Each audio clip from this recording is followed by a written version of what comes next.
Nilisema Dodoma na hapa nitarudia kusema. Jenista alikuwa mtumishi wa kweli wa watu wake.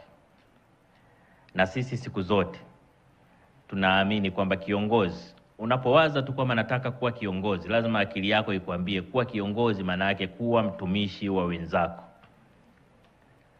Kuwa kiongozi sio kutafuta kuwa bwana mkubwa, sio kutafuta kuwa mnyanyasaji.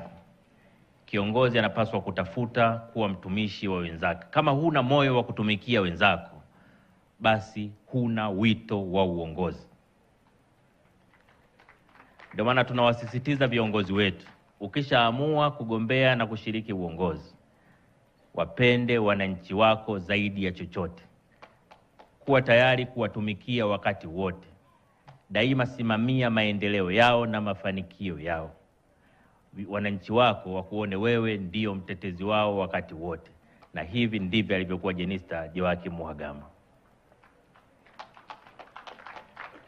Tunaona fahari leo kumsemea, tunaona fahari kumzungumzia kutokana na utumishi wake uliotukuka.